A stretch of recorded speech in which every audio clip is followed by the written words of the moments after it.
everybody, this is Great CRAOLA Simkins, and I just want to take a moment to thank you. I wanted to thank you for watching my videos. I want to thank you for the subscriptions, and I want to thank you for all the nice comments. This is also a great opportunity for me to answer some of the questions from your comments. In particular, how to slow the dry time of your acrylic paints. So in the following video, I'm going to describe a medium I use, and I hope you find it helpful. So I'm going to start off first with a big disclaimer. I am not sponsored by, represented by, or have any affiliation with the brand Nova Color Paint. I just really love their paint and I use it. I've been using it, gosh, ever since I've been painting with acrylics. And so that's why it's tutorials about their products. So it's really pretty simple. The mixture is a 50-50 ratio between Nova Color's slow dry matte liquid and their acrylic retarder. I'll show you on the website real quick how to locate it. It's at novacolorpaint.com, and you just click on the paint and prices and scroll down, and you'll find the different mediums and all the colors of the rainbow that you want to choose from. I really like their matte medium and their gesso as well. Those are pretty much the grounds I use when I work on a painting. I tend to gesso and sand my surface about 3 times, sometimes 5 times before I start painting. And once I get my image drawn on there, I spray it with workable fixative and then apply a coat of matte medium, and that's when I begin painting. I would suggest trying each of these mediums by themselves first to see how you like them. The slow dry matte liquid is really good by itself as well. You could just use that and get your desired effects, but I found that the mixture of the two just works better for me. A quick story for you.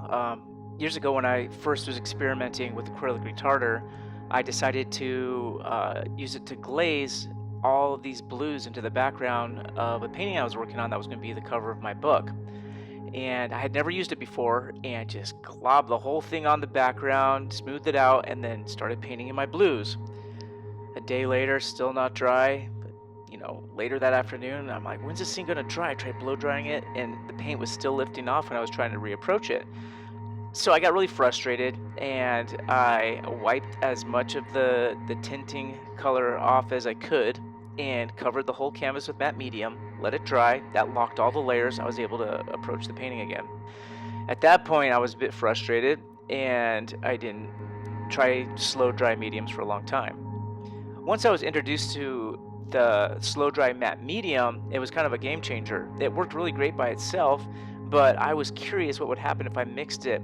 I just said, why not just try it? So I mixed 50% of the acrylic retarder with 50% of the slow dry matte liquid and just tried it out on some test canvases.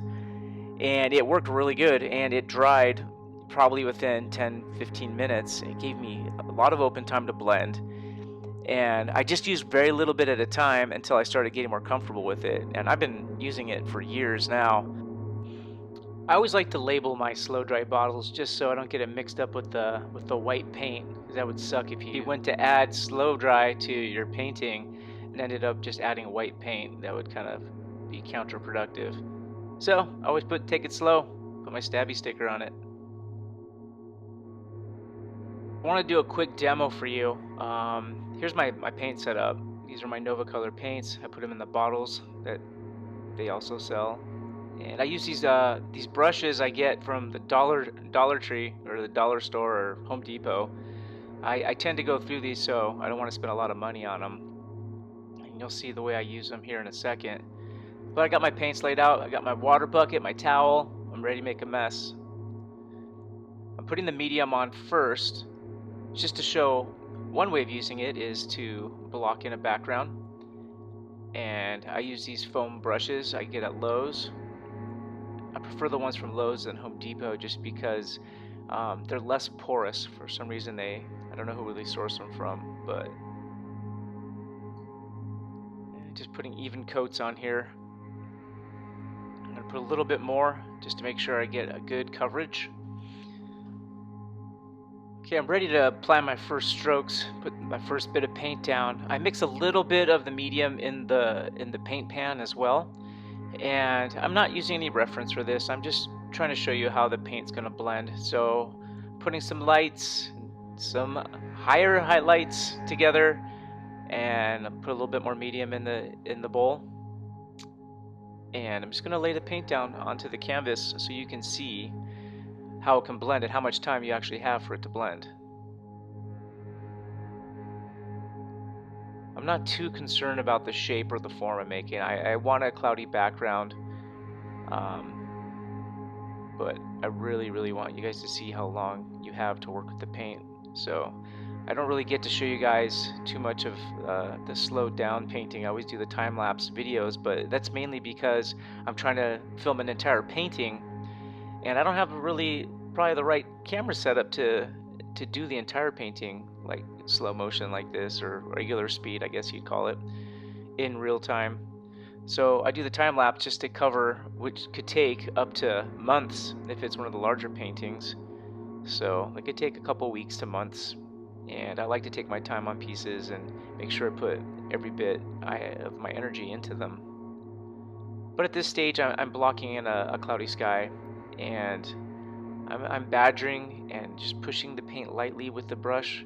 It might look like I'm pushing down harder than I really am, but I'm a little bit standoffish at first.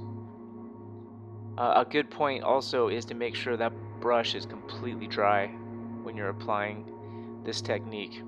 Sometimes I keep a couple right next to me. I keep a brush for the highest highlights, one for white and one for midtones. That way if I'm going into blending these, I don't carry over any color.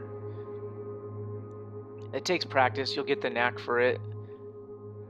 Practice makes perfect. The more you do it, the more you get that feel with this brush, and what angle, what corner of the brush to use without messing up the stuff you've already previously put down.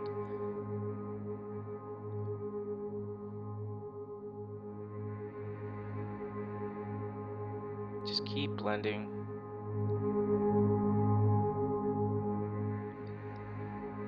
All this is a bunch of little mistakes turn into happy accidents along the way. I've made plenty of mistakes learning to paint, and I just wanted to share the results of what I've learned. Not that I'm like a great teacher or anything, but I know what works for me, and it's nice to share some of these techniques with you so that you don't have to make the same mistakes that I made in the past. But by all means, share your comments. I know a lot of you have way more knowledge on this stuff than I do. I just fallen into my patterns and paint the way I do because I'm comfortable with it. I know what the outcome's going to be. I know how I can get the right finish. But these are the steps that I go to make one of my paintings.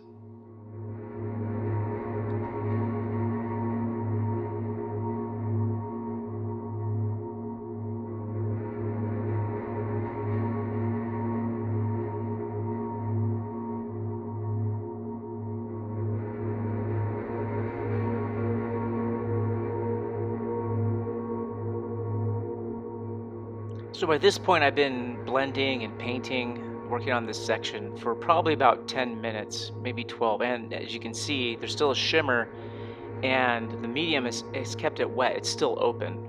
Generally this paint would dry pretty quickly within minutes if I wasn't using this medium.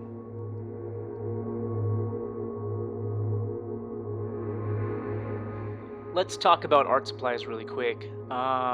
Many of you know I work exclusively with CRAOLA professional art supplies paintbrushes, and I even have my own signature set with them.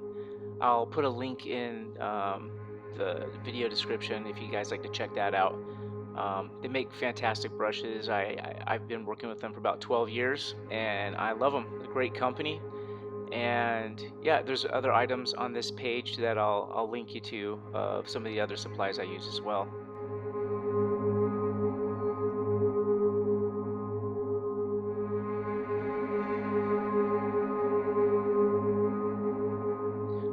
Earlier in the video, I was describing the book cover I was painting, and I'm just going to post a link to it here on my website, which is GregSimkinsArt.com.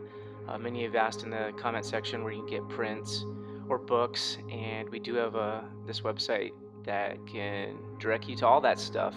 and it can keep you updated on any events, exhibitions, and whatnot that I have going on. So take a look if you like. I hope you found this video helpful and insightful on, how to slow down the drying time of your acrylic paints. It was your questions that really prompted me to make this video. So if you have any other questions, I'd love to respond to it in some way, shape, or form, either in the comment section or by making another video like this. I really appreciate, all the feedback I've gotten so far, and I hope to continue to make some more interesting videos for you. I have a fun one coming up in the next couple of weeks, and I can't wait to show you guys. So just hit that like button, subscribe, and I will keep painting and filming and sharing these with you. Have a good one.